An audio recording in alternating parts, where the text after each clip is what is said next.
Désolé pour le léger retard. Alors, c'est vraiment un honneur de vous voir ici ce soir. C'est la fin d'un projet de plusieurs mois qu'on a redémarré avec la CID. Alors, je vais commencer tout d'abord par vous présenter le jury de ce soir. Alors, voici Monsieur André Talarmin, vous êtes maire de Corzel et président de la CCPI. Donc, merci à vous de venir.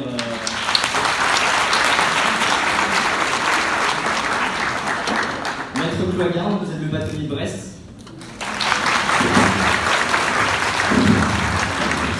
Monsieur, vous aviez déjà participé en tant que jury pour Starbrook quand c'était les enseignants qui l'organisaient encore. Donc, merci encore une fois de nous aider dans ce projet. Ensuite, Monsieur Jean-Charles Arseneur, député de la 2e circonscription du Finistère.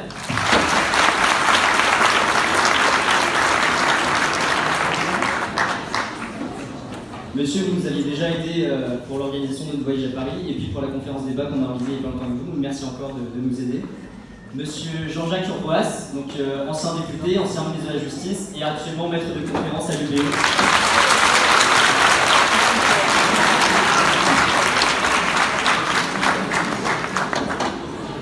Monsieur Philippe Paul, comme Monsieur Monsieur Jean-Charles Arseneur, vous aviez aidé pour le voyage à Paris. Bienvenue encore. Monsieur Paul est le sénateur du Finistère.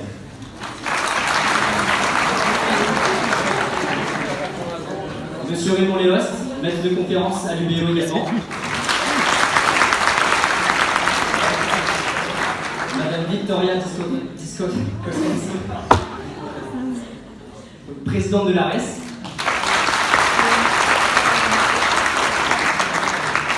Alors, juste une petite précision pour l'ARES. Ce soir, donc, les 4 finalistes auront peut-être l'opportunité de participer au concours national d'éloquence qui est organisé donc, par l'ARES, qui est notre association nationale. Donc, merci à vous pour cela.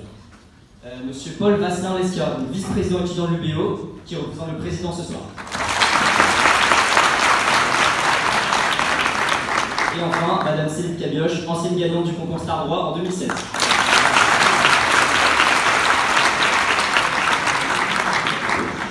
Permettez-moi maintenant de faire un bref historique du concours. Alors à l'origine, Starbrook a été créé par les enseignants de l'UBO, donc merci à eux.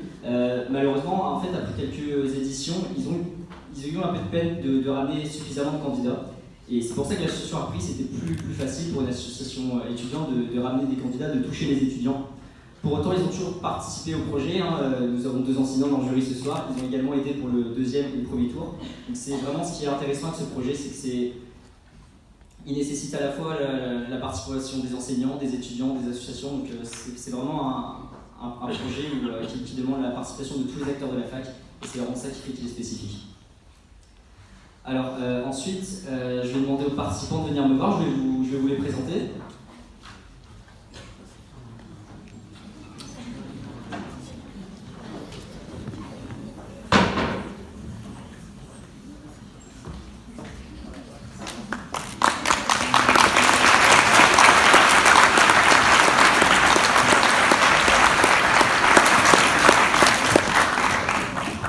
Vous allez vous présenter chacun votre tour, dire pourquoi vous êtes inscrit à Starbrook, quelles étaient vos motivations et qu'est-ce que pour l'instant ça vous a apporté.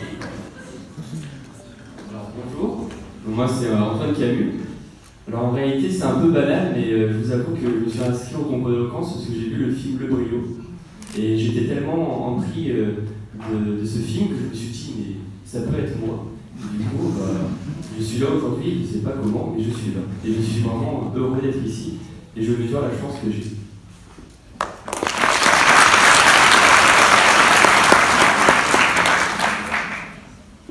Bonjour à tous, je m'appelle Yvan Douillet. J'ai choisi de participer à ce concours pour, je ne sais pas, pour que ça me procure une nouvelle expérience, avoir plus confiance en moi et vous faire plaisir également.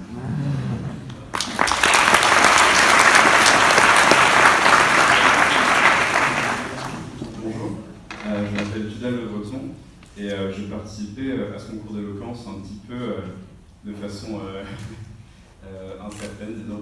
Je n'avais pas du tout considéré cette éventualité au début. Finalement, je finis par m'inscrire. Et voilà, ici, j'en suis très honoré. Et je remercie Lilian, ainsi que la CID et tous les acteurs qui ont permis l'organisation de ce concours.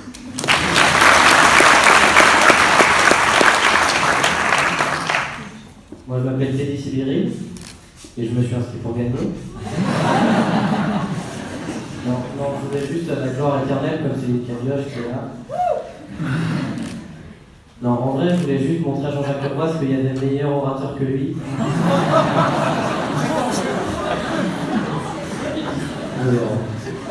Non, c'était parce que c'est un petit peu un cliché, hein, le concours d'éloquence en fac de droit, mais c'est quand même très sympa d'y participer. Et j'avais été un peu déçu que ce soit pas organisé l'année dernière.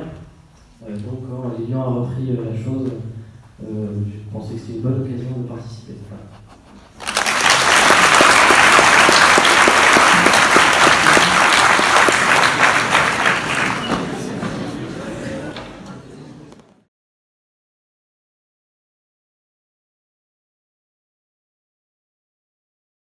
La communication est à l'origine des mots, et Ivan qui va défendre le non, la communication n'est pas à l'origine des mots. Je vous en prie, allez-y, bon courage. Applaudissements.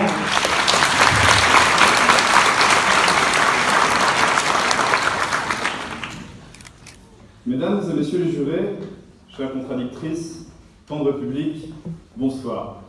Nous voilà rassemblés dans cet amphithéâtre pour traiter d'un sujet ô combien passionnant et épineux. J'espère de tout cœur être à la hauteur de l'enjeu et vous livrer une plaidoirie aussi passionnée que convaincante. La communication est-elle la source des mots? Attention, nous parlons ici bien évidemment des mots MAUX, car si le sujet avait été la communication est-elle la source des mots MOTS, il aurait été autrement plus simple à traiter. Nous aurions été tous unanimes, oui, sans communication ni mot ni phrase, point à la ligne, passons à la suite. Mais finalement, je me fais la mission de vous le prouver. La réponse au sujet de ce soir est elle aussi sans appel.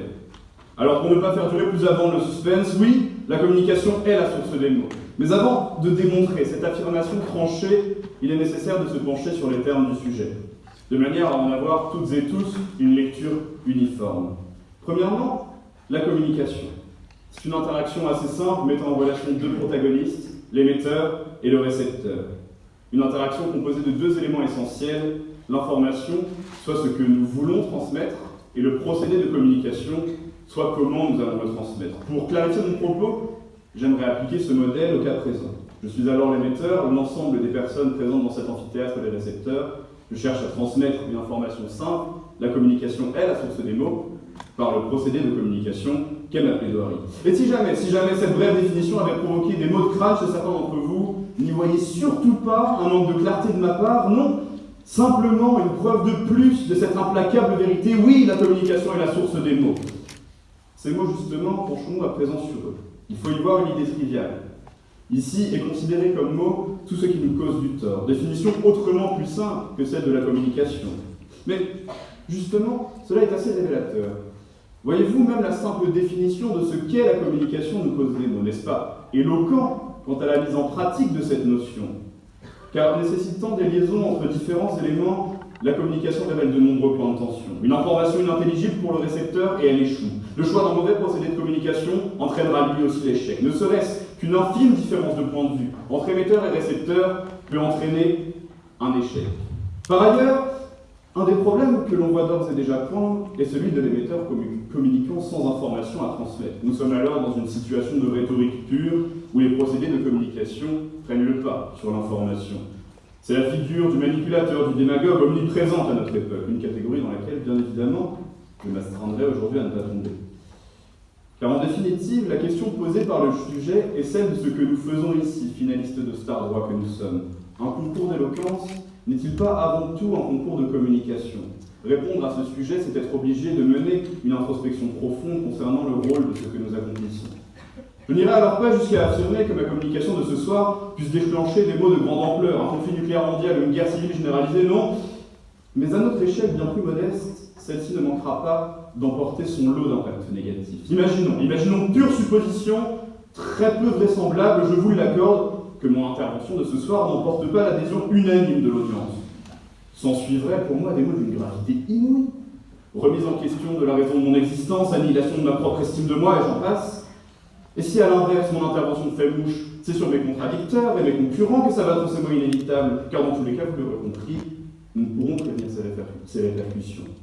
Mais si vous n'êtes toujours pas convaincu par ma thèse, laissez-moi à présent vous exposer des cas où la communication est la source flagrante, indéniable des mots. Premièrement, j'aimerais mentionner le cas bien connu de la barrière de la langue. Chaque dialecte n'est en soi qu'un procédé de communication visant à la transmission d'informations.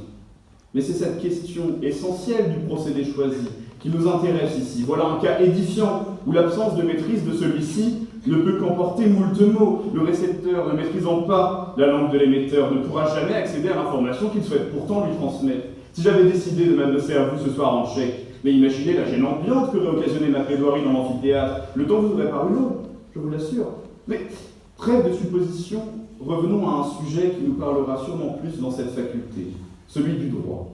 Dans ce domaine, la communication est aussi principale et centrale. Comment permettre aux destinataires des normes de les comprendre? Comment rendre accessible l'évolution incessante de la jurisprudence, ne serait-ce que l'intelligibilité pour les citoyens des décisions prononcées à leur égard pose question. On ne peut que constater que cette mauvaise compréhension du droit, due à un échec partiel ou total de communication, emporte pléthore d'effets délétères. Nul ne doit ignorer la loi, mais rares sont ceux qui savent la déchiffrer. Personne n'est censé commettre d'infractions pénales, et pourtant, elles sont si nombreuses qu'il est peu loisible de toutes les connaître. Nous pourrions bien évidemment continuer ainsi un moment, mais tel n'est pas ici le but. Je préférerais alors vous alarmer sur un point critique, qui dans la communication est aussi créateur de troubles. Celui-ci n'est autre que la question des acronymes et abréviations. Ceci, bien que facilitant la communication entre initiés, rendent impossible la compréhension du néophyte, source de frustration et de mal-être de la société. Ces initiales ou sigles, rassemblés en mots, ne sont que des mots pour le vivre ensemble. Ils contribuent à entretenir l'entre-soi dans des domaines qui mériteraient justement d'être popularisés et simplifiés. Une fainéantise de communication aussi simple que des acronymes emporte donc des effets néfastes bien au-delà de ce que l'on peut imaginer. Encore une fois, le procédé de communication rend inintelligible l'information qu'il a pourtant pour seule mission de communiquer. Et si vous n'avez pas conscience de l'étendue du problème, ne vous inquiétez pas, j'en ai préparé un bref aperçu pour vous. Les abréviations et acronymes sont les premières informations notifiées dans les codes édités par Dalloz. Preuve d'ailleurs, vous en conviendrez, de leur rôle primordial pour la compréhension du lecteur. J'ai donc ici avec moi deux codes qui seront sûrement familiers à la plupart d'entre vous, le code pénal et le code civil. Prenons le code pénal. 7 pages d'abréviation en police microscopique. C'est intéressant. Le code civil. Même histoire, 6 pages d'abréviation en police microscopique. Et après cela, on imagine que le citoyen lambda soit capable de comprendre ces codes à la lecture.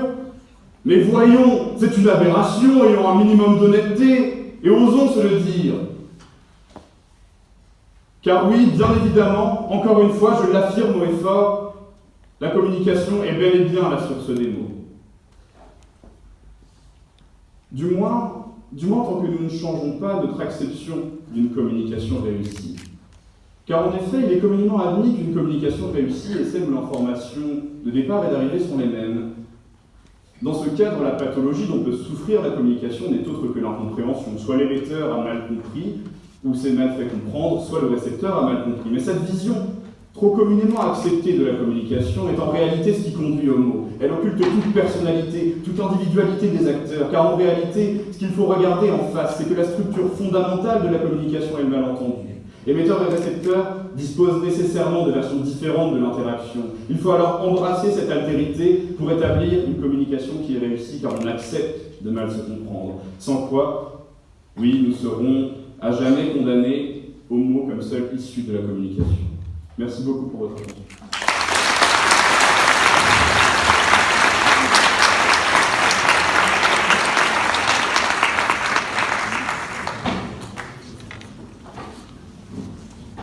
Très chers membres du jury, cher public, Tubal,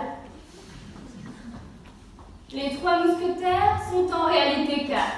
Je ne vous apprends rien. Seule prétendante parmi les prétendants au trône star droit, je suis le 4e mousquetaire. Au même titre que D'Artagnan, ma volonté de faire, je ne faillerai pas devant mes adversaires. Pourrais-je prêter allégeance au maudit ou finirai-je maudite? Je me tiens devant vous aujourd'hui pour vous prouver que la communication n'est pas à l'origine des mots. À la lumière de mon introspection, j'ai fait valser ma plume sur mes quelques réflexions. Qu'est-ce que l'origine? L'origine est la source, le commencement et la naissance. Il m'est alors apparu une évidence. La création du monde a eu lieu en 7 jours. Le chiffre 7 guide donc nos vies. Sacre de l'excellence, il symbolise l'achèvement et la totalité. C'est à 7 ans qu'on atteint l'âge de raison. Il existe 7 merveilles du monde, 7 planètes, 7 couleurs de l'arc-en-ciel, 7 conjonctions de coordination, 7 nains, 7 royaumes de Game of Thrones, 7 tomes d'Harry Potter. Plus encore, il existe 7 péchés capitaux. L'orgueil, l'avarice, l'envie, la colère, la luxure, la paresse et la gourmandise. 8e péché, je suis le fruit défendu. Alors, Tudal, voulez-vous croquer la pomme? Prions pour toi, pauvre pécheur, maintenant et à l'heure de ta défaite. Amen. Dans la religion, le mal est le péché, source de nos douleurs. Selon une définition plus large, le mal est une douleur physique ou psychologique. Qu'en est-il de la communication? C'est le fait de transmettre, d'échanger, de créer des liens.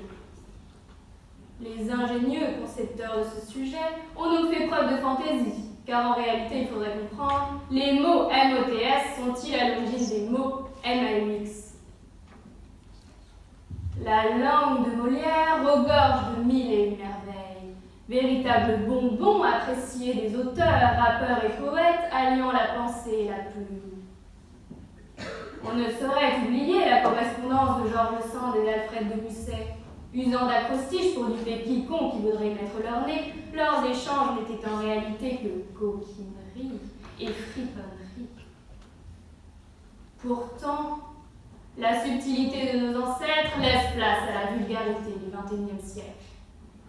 Le poétique, romantique et délicat caresse a pu dire. Mes ennemis dans le ravin, je fais des créneaux dans leur vagin. Le monde n'est plus ce qu'il était. On appelle maître des guides qui se savent comme jamais. Les mots n'ont plus de valeur. Utilisés bêtement, ils se vident de tout sens. Il faudrait vivre dans un monde où tout est pléonasme, car au jour d'aujourd'hui, les gens pensent qu'il est possible de monter en haut et de descendre en bas. Je suis effarée de constater que la littérature est délaissée au profit de sombres figurants de télé-réalité. Que ce soit dans Secret Story ou encore dans Les Marseillais, ils nous surprennent par leur incultivation. Chacun cherche sa porte à midi, ils sont têtus comme des moules, c'est la cerise sur le bonbon. J'aimerais inculquer une leçon à quiconque aurait l'audace d'écorcher notre belle langue française. Votre parole est votre colonne vertébrale. Il faut la maîtrise de ces mots, car sans elle, vos mots ne servent à rien. Et sans vos mots, vous ne servez à rien.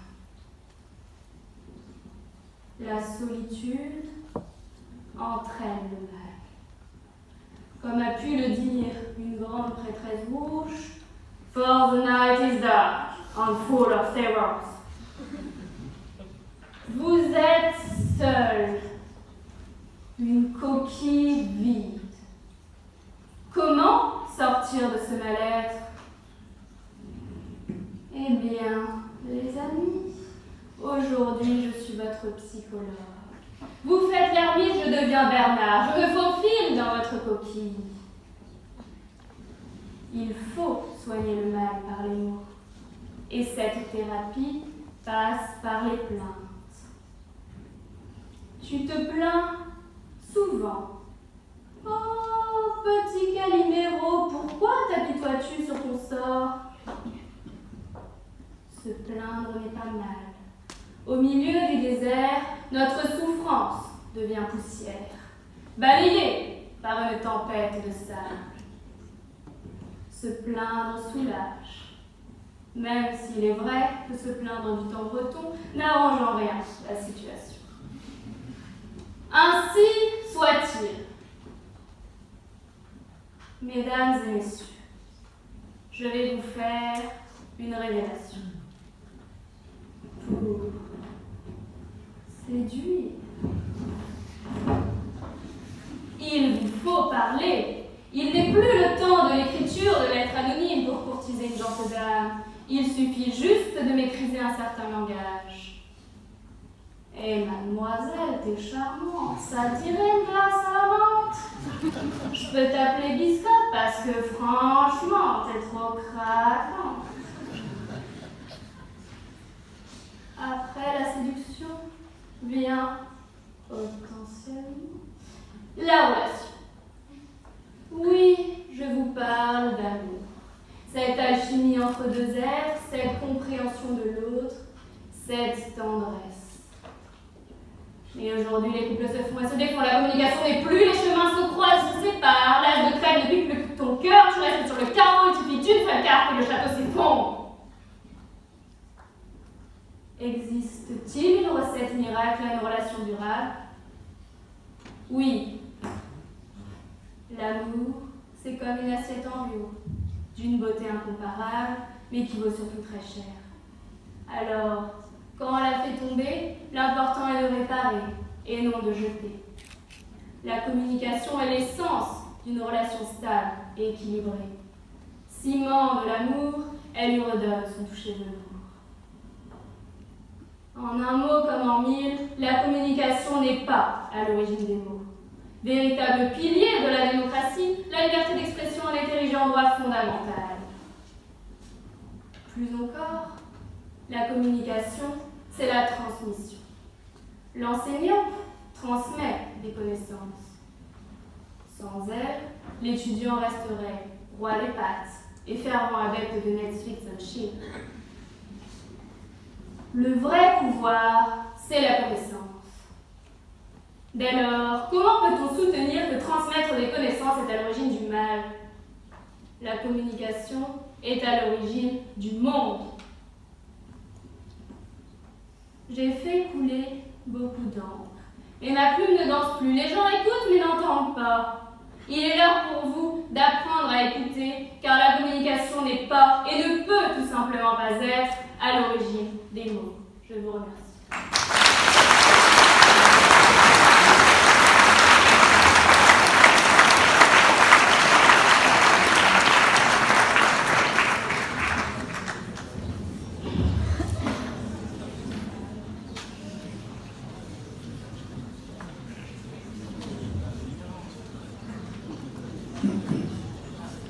Je souhaite utiliser à présent mon droit de réponse.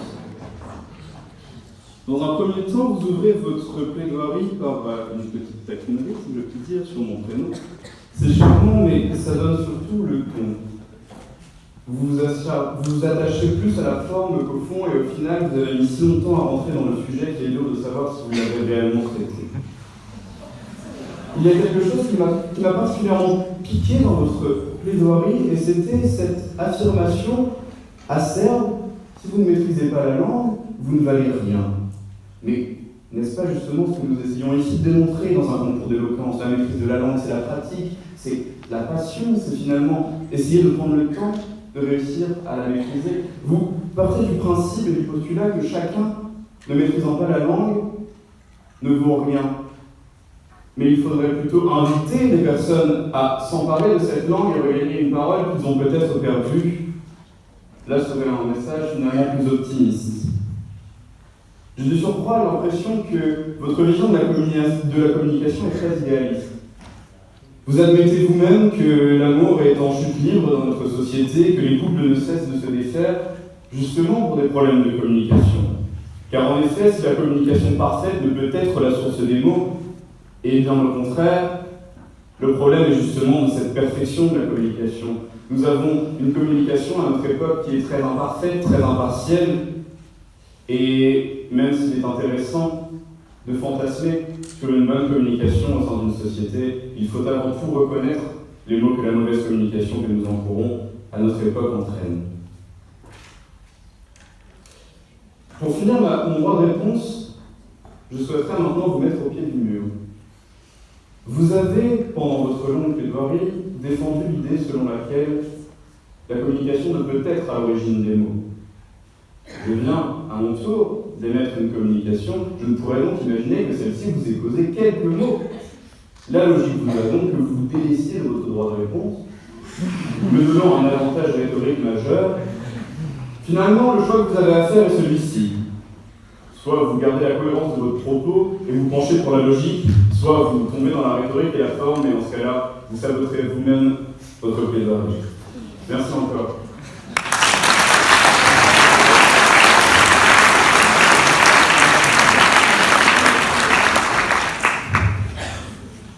Eh bien, Tudal, mon brave, j'aurais pu m'évanouir sous cette pluie de critiques. Pourtant, il n'en est rien. Je me tiens devant vous, droite comme un lit. Je vous suggère donc de renoncer. Déposez les armes.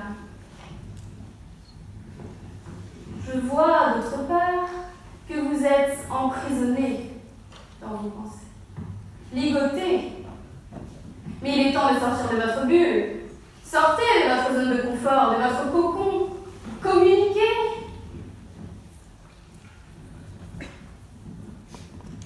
D'autre part, vous nous faites savoir que vous avez du mal à lire vos codes. Dans ce cas-là, je vous suggère de changer de filière et il n'est pas encore trop tard.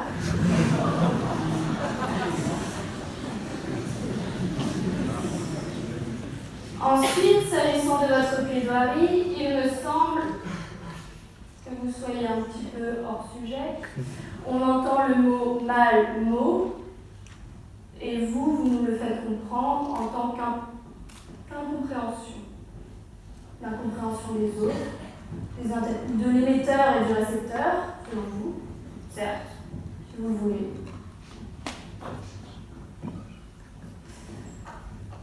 Enfin, pour terminer, je ne retiendrai qu'une seule chose dans votre plaidoirie. Vous avez défendu le fait que parler constitue un mal. Donc, il me semble que vous n'êtes pas allé jusqu'au bout de votre pensée. Je n'aurai donc qu'une seule question à vous poser. Pourquoi ne pas vous taire ?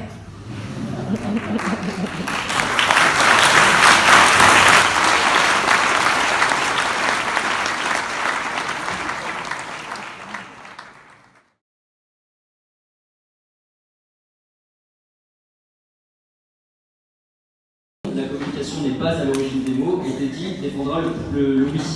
Bon courage à vous.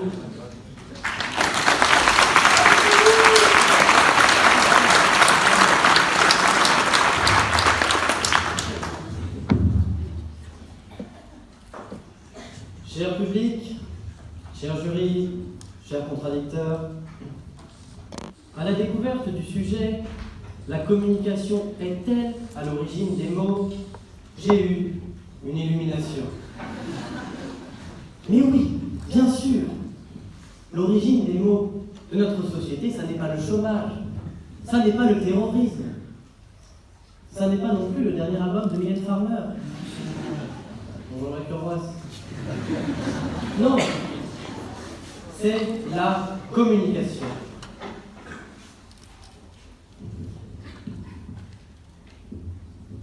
Est alors né chez moi un sentiment plus ambitieux que de simplement participer à la finale du concours d'éloquence Star Droit.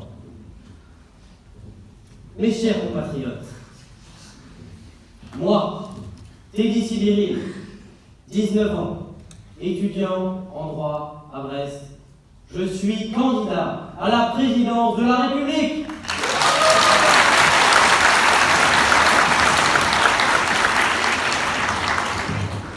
Je perçois un certain scepticisme de la part des membres du jury, mais laissez-moi vous rappeler que par les temps qui courent, il est bon d'être un outsider.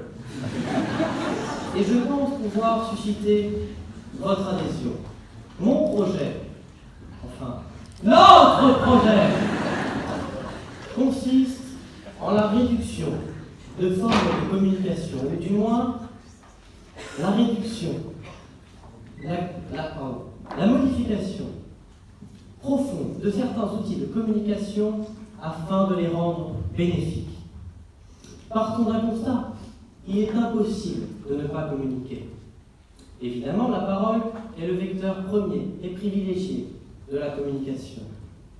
Mais parfois, s'abstenir de communiquer verbalement, c'est déjà une forme de communication. Un simple regard, une simple posture, un simple geste, et parfois, malgré eux, un sentiment ou une opinion, bref, de la communication. D'abord, parlons de l'outil planétaire de la communication, Internet. La communication sur Internet s'effectue principalement au travers des réseaux sociaux. Mais laissez-moi vous dire que les réseaux sociaux ne résolvent aucun problème. Au contraire, lorsque Donald Trump s'exprime sur Twitter « J'ai un plus gros bouton nucléaire que Kim », cela n'arrange pas la situation. Et ce n'est pas un cas isolé. La plupart des hommes et des femmes politiques ont pris pour habitude de s'exprimer à chaud sur les réseaux sociaux. Internet est aussi l'origine des mots médiatiques. Aujourd'hui, la dictature du buzz et des fake news est de mise. On a pu lire qu'Emmanuel Macron s'adonnait à une tendre romance avec Alexandre Benalla.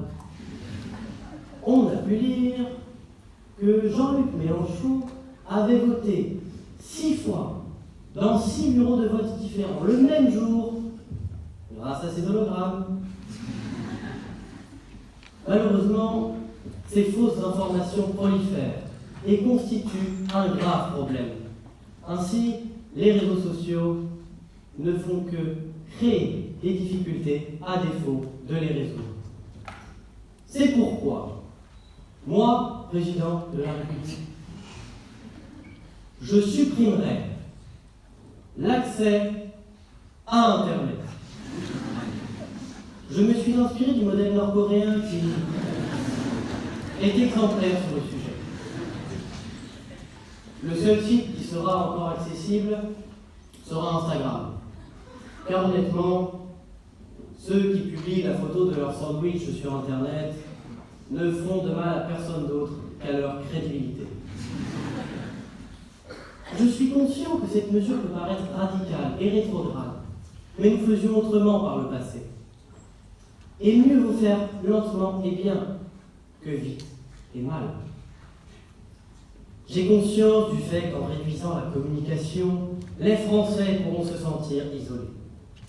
Mais mon programme est un programme qui rassemble. C'est pourquoi, dès mon élection, j'engagerai une réforme constitutionnelle de la plus haute importance. Je viendrai modifier l'alinéa 3 de l'article 2 de la Constitution de la Ve République, qui dispose « L'hymne national est la Marseillaise ». L'hymne national est effectivement un très bon moyen de communication afin de rassembler les gens. Mais la Marseillaise est un chant barbare qui a été écrit en période de guerre et qui ne communique que de la haine. Et selon moi, on ne peut rassembler les gens en chantant l'étendard sanglant, en criant aux armes et en parlant de sang impur. C'est pourquoi, dès mon élection et au travers de cette réforme constitutionnelle, la Marseillaise sera remplacée par Still Loving You de Scorpion, qui témoigne quand même d'une qualité textuelle bien meilleure, tout en parlant d'amour. Cette réforme constitutionnelle nous sera également très profitable lorsque j'aurai mis fin à tout échange diplomatique, car les autres pays ne nous verront pas comme menaçants lorsque nous serons en train de chanter I'm still loving you. Voilà un excellent moyen de communication, un excellent moyen de paix, et tout cela sans communication. Nous avons vu ces dernières années des mesures pour davantage de transparence. Désormais, tout est communiqué. Le patrimoine des élus est rendu public. Si on met de côté l'esprit voyeuriste de cette procédure, croyez-vous vraiment que cela va influer sur la qualité de la politique menée. Comme le disait si bien Daniel Balavoine, il ne suffit pas d'être pauvre pour être honnête. Plutôt que de se mettre au travail, nous nous attardons sur ce genre de détails. Moi, président de la République, ce patrimoine ne sera pas communiqué. Dévoiler ce genre d'information est une perte de temps qui détourne le débat de sujets fondamentaux plus importants. De la même manière, il est trop contraignant pour les hommes politiques de s'exprimer en permanence. Nous entendons parler de politique à longueur de temps dans les médias. Et lorsque l'on est surexposé, on dit forcément des choses maladroites. Peut-être serais-je plus clair en étayant mon propos avec quelques exemples qui témoignent de la véracité de mon propos. Lorsque Nadine Morano explique, vous savez, il n'y a pas de race. J'adore le couscous. Ou encore lorsque le champion toute catégorie, Jean Lassalle, nous explique mon cochon préféré, c'est une petite cochonne. C'est bon, j'ai compris. Rien à ajouter, il me semble. Évidemment, il y en a bien d'autres. La poudre de perlimpinpin, Jeanne, au secours, etc. C'est pourquoi, moi, président de la République, j'assumerai de ne pas communiquer en permanence les raisons de mon action. Nous pouvons rire de ces maladresses. Mais en définitive, nous ne retenons uniquement que ça et nous passons à côté du réel sujet qui est posé. Finalement, moins de communication est synonyme d'une meilleure compréhension, puisque nous nous focalisons sur l'essentiel. J'en conclus, mes chers concitoyens, qu'aucune mesure, aucune réforme, aucune politique ne pourra aboutir tant que nous n'aurons pas réglé ces problèmes de communication. Battons-nous pour une société sans communication, car la communication est à l'origine des mots.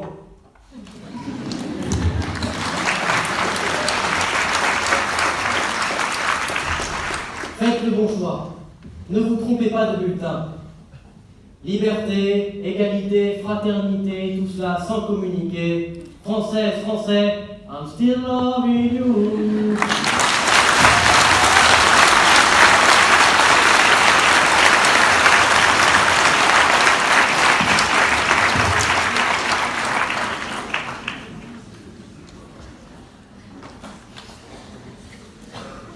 Cher public, cher juré, bonjour. On m'a demandé aujourd'hui de répondre à la question suivante: la communication est-elle à l'origine des mots? En soi, la question ne devrait même pas se poser, parce qu'elle jette un regard pessimiste sur ce qu'il y a de naturel.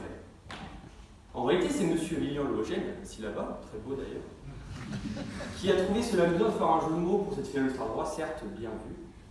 En tout cas, ce sujet a un réel intérêt et je vais donc m'exprimer et vous communiquer, mais avec mes propres mots, mon point de vue. Pour commencer, je souhaite citer un célèbre psychologue américain, William James, qui écrivait « Aucun châtiment plus diabolique ne saurait être imaginé s'il était physiquement possible que d'être relâché dans la société et de demeurer totalement inaperçu de tous les membres qui la composent. » Eric Berne, psychiatre ayant travaillé sur le concept de l'analyse transactionnelle, considérait également que les signes de reconnaissance constituaient un besoin fondamental nécessaire à la survie. Il résulte de ces analyses que la communication est un phénomène naturel. Or, c'est une évidence, ce qui est naturel, indispensable à la vie, par définition, ne peut être source de mots. Il est indéniable que tout est communication dans le monde, quel que soit l'outil utilisé, verbal ou non verbal. Albert Camus, considéré par certains de mes amis comme étant mon grand-père d'esprit, enfin plus par mon nom que par mon esprit, écrivait « Tout refus de communiquer est une tentative de communication. Tout geste d'indifférence ou d'hostilité est appel déguisé. » Cette citation souligne ici qu'il est impossible de ne pas communiquer. Bien sûr, en certaines circonstances, cette communication peut se révéler toxique. casser l'ambiance, impacter le climat. Pour autant, peut-on imaginer un maire ou une mairesse d'une grande ville prendre un arrêté radical lors d'un pic de pollution qui interdirait aux administrés de respirer? Vous avez la réponse. Vous l'avez compris, du moins je l'espère, j'ai décidé de défendre la communication en empruntant avec humilité le chemin du philosophe. Car après tout, vivre, c'est philosopher. Toutes les philosophies s'appuient sur le triptyque connaissance, éthique, sens. L'éthique, partie pratique de la philosophie, comment gérer notre relation aux autres, fait de la nature de la communication un enjeu majeur. Elle exige de la bienveillance, de la lucidité et de la constructivité. Le sens que je donne à ma communication ainsi que sa finalité, tous deux étroitement liés à ma raison d'être, sont essentiels. Si je monte sur un rocher pour clamer avec force mes convictions face à la vallée, l'écho me donnera toujours raison. Or, en l'occurrence, c'est le vide qui résonne. N'en est-il pas de même aujourd'hui avec les réseaux sociaux? À ceci près que la voie porte plus loin. Ce n'est plus à l'échelle de la vallée, mais de la planète. Et déjà à son époque, Bernanos affirmait « La colère des imbéciles envahit le monde ». Georges Machereau, philosophe et poète de ma connaissance, écrit sur le sujet « Un réseau pour toutes les bonnes causes, un canal irriguant la ville, à haut débit, à haute dose, une toile connectant les nombrils ». Dans le même ordre d'idée, j'ai en mémoire une citation d'un étudiant belge qui affirmait « La solitude commence lorsque la communication virtuelle surpasse la communication de proximité ». Effectivement, une utilisation non maîtrisée des réseaux sociaux peut conduire à une solitude partagée, une camaraderie pas franche, un pluriel bien singulier qui disparaît quand on est branche. En programmation neurolinguistique, qui est un concept moderne de la communication, il est dit que la carte n'est pas le territoire, la réalité n'est pas la réalité. J'affirme que la communication permet d'emprunter le chemin de l'existence. Seul l'échange, l'écoute, la compréhension nous font avancer collectivement et atteindre en les partageant les différents points de vue, ce qui nous amène à percevoir une image commune de la réalité. Puisqu'il m'apparaît juste de faire état de cette plaidoirie du jeu de mots subtil au cœur du sujet imaginé par son initiateur, je ne résiste pas à l'envie de vous faire partager une nouvelle fois les idées de Georges Machereau, qui m'a affirmé ce matin même, je cite, « Je m'exprime sur tous les mots, dispensant une pensée claire pour penser avec les mots toutes les plaies de l'univers. » Qu'il me soit permis de préciser que Georges Machereau est mon concierge, sachant que cette profession a depuis longtemps obtenu ses lettres de noblesse en termes de communication.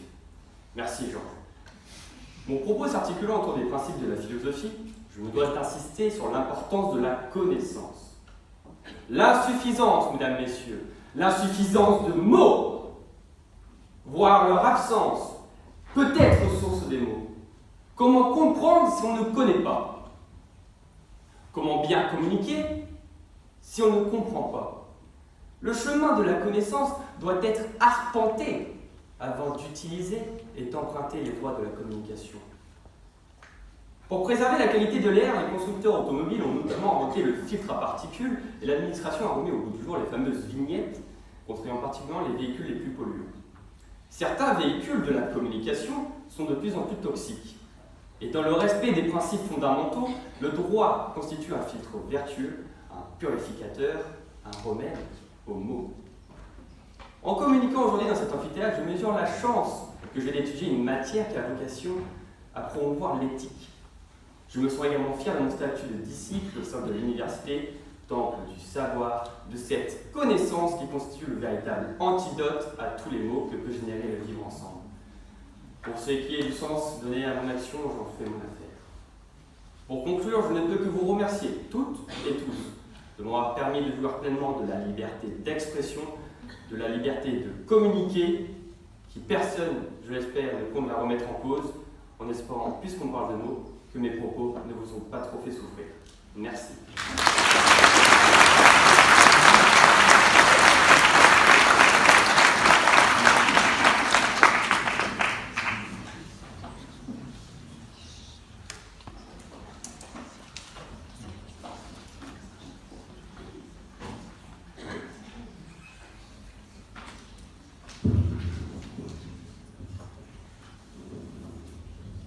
Lilian, j'ai obtenu 5 500 signatures pour pouvoir me présenter à l'élection présidentielle et tu me mets en face de ce charlatan.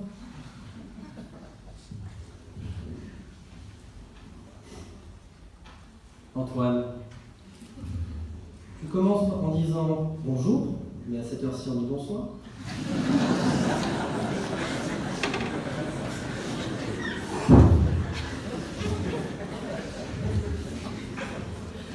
Je doute qu'avec cette erreur, tu arrives à convaincre beaucoup de gens. Combien y a-t-il de personnes ce soir? 300, 350? Tu vas peut-être réussir à convaincre une personne. Tu fais 0,25. Tu es un petit peu le Jacques Cheminade du concours, finalement.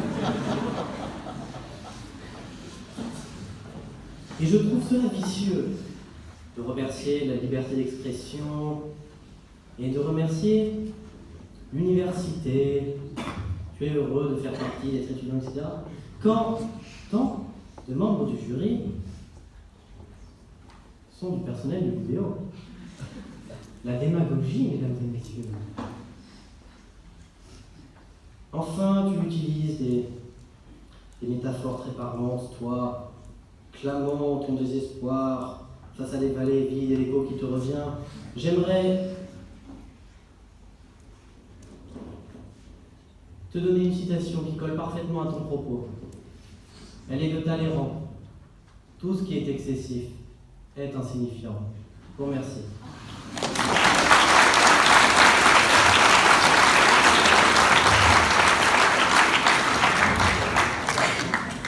Je vais utiliser mon droit de réponse. Donc j'apprends avec surprise que tu comptes te présenter présidentielle, en espérant que tu vas pas faire comme Benoît Hamon et ses 6%, enfin, c'est fort possible quand même. Ensuite, je vois que tu es très insolent et très arrogant, ce qui peut être source de tous les maux. Mais je voulais te rappeler un peu le triptyque, connaissance, éthique, sens, éthique étant vraiment la communication, et la connaissance et le sens peut être source de mots. Ton sens que tu donnes à ta communication, c'est moi. Regardez-moi. Je suis parfait et je commence à attaquer mon adversaire sur tous les petits défauts de sa plaidoirie. Et remarquez, ça me fait penser un peu aux réseaux sociaux où les personnes ont toujours raison et se confortent dans leurs petites idées. Ensuite, la connaissance, j'en parle beaucoup. Et d'ailleurs, je vois que leur sujet est commun à tous les étudiants. Et ce qui me dérange un peu, c'est en fait, la seule chose que j'aime bien dans ce que tu as dit, c'est de mettre en ligne Still With You de Scorpion, musique que j'adore beaucoup. Je suis pas bilingue. C'est un sein de ma famille, je ne suis pas bilingue. En tout cas, ce qui est sûr, au niveau de tes connaissances, tu as dit des choses vraies, en effet, mais il y a quelque chose qui me revient, que mes parents disaient beaucoup, une philosophie de vie pour bien communiquer. Ils m'ont dit, Antoine, j'avais dès lors 8 ans, il faut ignorer les ignorants. Et je vais faire ce qu'ils m'ont dit. Merci.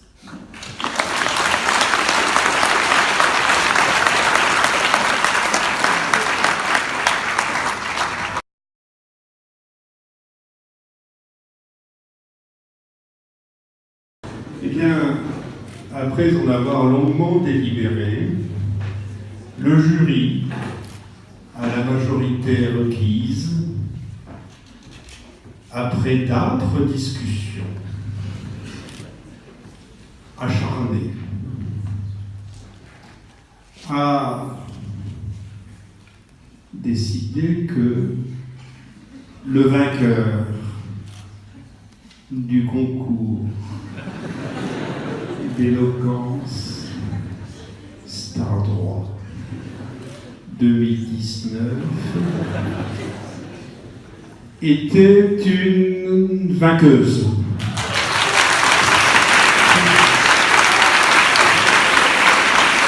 Ivan, toutes nos félicitations.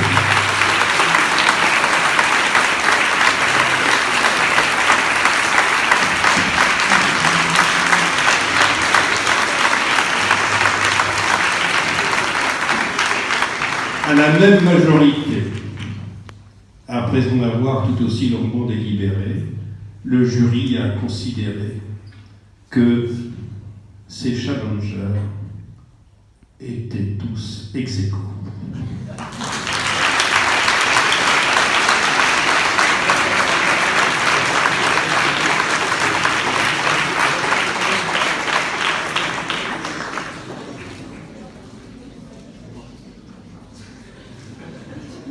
bravo à toi Ivan, bravo à tous pour être arrivés jusque-là. J'espère que vous avez retiré une bonne expérience de ce concours, c'est surtout l'important, c'est le but qu'on s'est fixé dans l'organisation, nous la cible.